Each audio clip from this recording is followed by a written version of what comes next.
In the heart of Oyo, a quiet Yoruba village, there lived a woman named Adebisi. Adebisi was known far and wide for her skill in weaving. Her hands could turn plain threads into colorful patterns that told stories of love, bravery, and joy. People from neighboring villages came to buy her beautiful clothes, marveling at her talent. Adebisi's husband, Adneo, was not like her. He was a man full of anger and jealousy. He could not understand why everyone admired his wife so much while he remained unnoticed. His heart burned with envy, and he let his anger out on Adebisi in the worst way.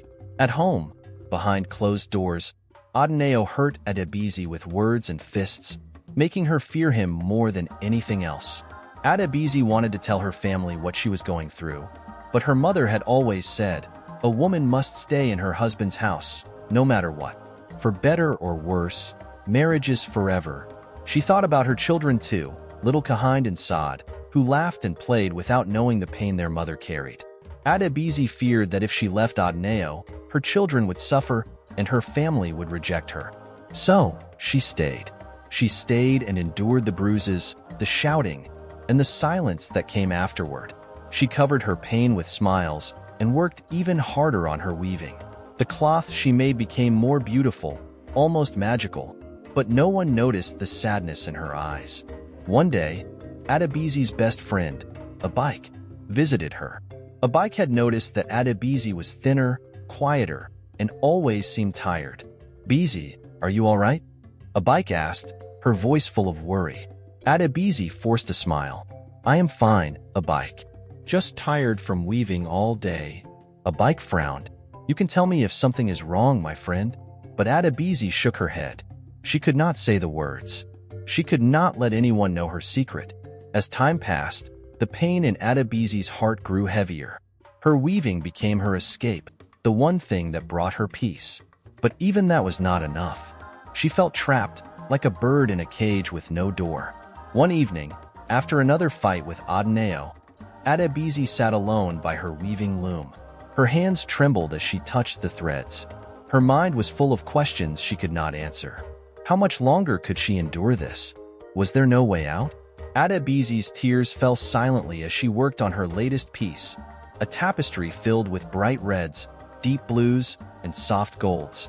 To anyone else, it looked like a work of beauty, but to her, it was a cry for help hidden in colors.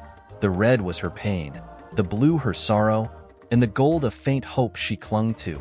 The next morning, as the sun rose over the village, Adebisi went to the market to sell her cloth. The women in the market greeted her warmly, praising her work. "Adebisi, this is the finest cloth I've ever seen," one woman said, holding up a bright wrapper. "You're truly blessed," said another, admiring her skill. Adebisi smiled faintly but said nothing. Inside, her heart ached. She wanted to scream, to tell someone, anyone, what her life was like, but the words wouldn't come. As the day wore on, she noticed her mother, Aya Olorin, walking toward her. Aya Olorin was a strong woman, respected in the village, and Adebisi's heart skipped a beat. She felt a sudden urge to tell her mother everything. Maybe, just maybe, her mother would understand. But when Aya Olorin reached her, she simply said, "My daughter, your work is beautiful. Your husband must be proud to have a wife like you." Adebisi froze, her throat tightening. How could she tell the truth when everyone believed her life was perfect? She nodded and forced a smile. "Yes, Mama, he is proud." That night, Adebisi lay awake, staring at the wooden beams of her roof. The house was silent except for the soft breathing of her children. She thought about her life, her husband's anger, her children's innocence, and her mother's words. Her mind raced. What would happen if she left? Would her children grow up hating her? Would the villagers call her a failure? These questions weighed her down like a heavy stone.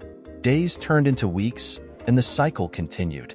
Adeneo's temper grew worse, and Adebisi's spirit grew weaker. One evening, as she sat by the river washing clothes, Abike joined her again. "Bisi," Abike said gently, "you're not yourself. I know something is wrong. Please talk to me." Adebisi's hands trembled in the water. For a moment, she thought about telling Abike everything, but fear held her back. It's nothing, a bike. I'm just tired, she said, avoiding her friend's eyes. A bike sighed. You don't have to hide from me.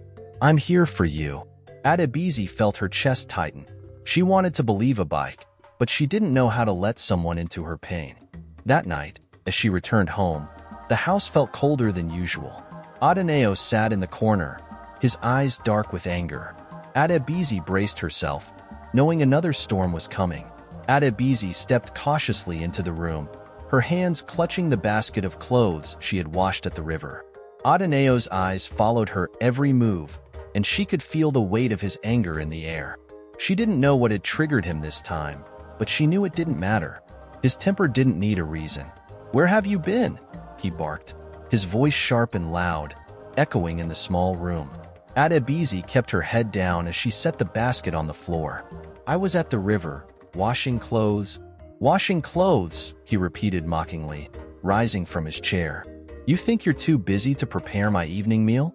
You think your weaving makes you better than me?" "No, Adeneo," she whispered, her voice shaking.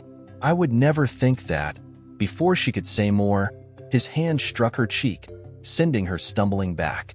The children, Kahind and Saad, peeked out from behind the curtain that separated the sleeping area, their eyes wide with fear. Adebisi turned her head to glance at them, silently willing them to stay hidden. Adeneo didn't notice the children watching. He stood over Adebisi, his voice venomous. "You'll learn to respect me," he spat before storming out of the house, slamming the door behind him. Adebisi sat on the floor, her cheek burning and her heart breaking. The children rushed to her side, their small arms wrapping around her. "Mama, are you okay?" Kahind asked, his voice trembling. Adebisi forced a smile, though her tears betrayed her. "I'm fine, my dear. Don't worry about me." Saad, the younger of the two, buried her face in Adebisi's lap. "Why does Papa hurt you?" Adebisi stroked her daughter's hair, her hand trembling. "He doesn't mean to," she lied. "Sometimes people get angry, but everything will be okay." The children nodded, but their eyes told a different story. They didn't believe her, and deep down, Adebisi didn't believe herself either. The next day, Adebisi tried to go about her work as usual. She sat at her loom, weaving a new piece, but her hands felt heavy. Her mind replayed Adeneo's words and the frightened faces of her children. The thought of them growing up in a house filled with anger and violence made her chest tighten. She considered running away, but where would she go? Who would take her in? Her family believed in tradition. Marriage was sacred, no matter what. The village would whisper behind her back, and she feared she would lose her children if she left. The thought of being separated from Kahind and Saad was too much to bear. Still, a tiny voice in her heart whispered, "You cannot stay. You cannot survive like this." As the days passed, Adebisi began to withdraw from everyone. She avoided the market and stopped visiting the river with the other women. Even a bike noticed her absence and came to her house, knocking on the door. "Adebisi, I know you're inside. Please, let me in," a bike called. Adebisi stood by the door, her hand on the latch, but she couldn't bring herself to open it. She stayed silent until a bike gave up and walked away. That evening, Adeneo came home in a foul mood. He had heard whispers in the village, whispers about his temper, about his treatment of Adebisi. He blamed her for the rumors, though she had said nothing to anyone. "You've been talking about me, haven't you?" he accused as soon as he entered the house. "No, Adeneo," Adebisi said quickly. "I would never." "Liar," he shouted, grabbing her arm. The children cowered in the corner, too scared to move. Adebisi bit her lip to keep from crying out as he tightened his grip. She couldn't let her children see her break. Not again. When Adeneo finally let go and left the house, Adebisi sat in silence, her mind racing. She couldn't live like this any longer. Something had to change. But what could she do? The days turned into nights, and Adebisi's strength faded. Her once vibrant eyes became dull, and even her weaving, her only escape, began to lose its beauty. She felt like a shadow of the woman she used to be. Each thread she wove now felt like a cry no one could hear. One stormy evening, after another violent outburst, Adebisi sat by her loom. The children were asleep, their soft breaths the only sound in the house. Her face was bruised, her body weak, but her mind was restless. She stared at the unfinished cloth on the loom, her fingers trembling as she touched the threads. "I cannot endure this anymore," she whispered to herself, tears streaming down her face. She thought of her children, her family, and the life she had dreamed of but never lived. She wanted freedom, freedom from pain, fear, and silence. As the rain poured outside, Adebisi quietly left the house. She walked to the riverbank, her steps slow and heavy. The river roared in the distance, its currents wild and unyielding. She stood there, her feet sinking into the wet earth, and closed her eyes. By morning, the village woke to devastating news. Adebisi's body was found by the river, lifeless and cold. The once celebrated weaver, whose hands had created so much beauty, had left the world in sorrow. The village was shaken. Her family, especially her mother, wept bitterly, filled with guilt for not seeing her pain. "Why didn't she tell us? Why didn't I see her cries for help?" Aya Olorin lamented, her heart heavy with regret. Even Adneo, the man who had caused so much of her suffering, was struck with the weight of what he had done. His anger and jealousy had silenced the brightest light in his life, and now it was too late to make amends. Moral lesson. The story of Adebisi carries a powerful lesson. Silence is not strength. Suffering in silence, out of fear of judgment or rejection, only deepens the pain. It is important to speak up and seek help, no matter how impossible it may seem. For families and communities, it is a reminder to look closely at the people you love. Sometimes, those who appear the strongest are the ones who need help the most. Be open, listen without judgment, and never dismiss someone's pain as invisible. Adebisi's death became a wake-up call for the village.